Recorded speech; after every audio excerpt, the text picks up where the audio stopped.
Dari 17 penumpang korban kecelakaan antara bus dengan kereta api di Oku Timur, ini tersisa 12 penumpang yang masih menjalani rawat inap di RSUD Gumawang Oku Timur dan RSUD Martapura.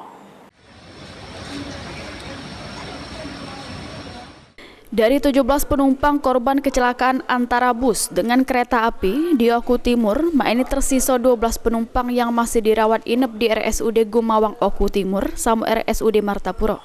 Kasubag Manajemen RSUD Martapura nyampe ke sikawang korban atas nama Firman Hakim, warga Kabupaten Oki, ini masih dirawat di RSUD Martapura.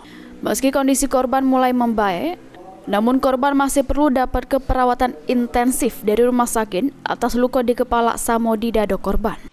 Jumlah pasien yang dirawat di rumah sakit kita ada 1 orang yang bernama Pak Firman Hakim, umur 30 tahun, alamat Cilacap, Oki.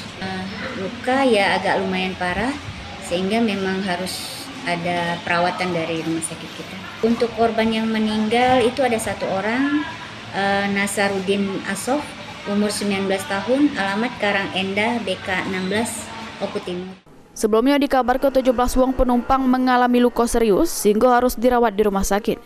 Serta si wong meninggal dunia akibat kecelakaan maut antara mobil bus dengan kereta api pada Minggu 21 April 2024 sekira jam 1 awan.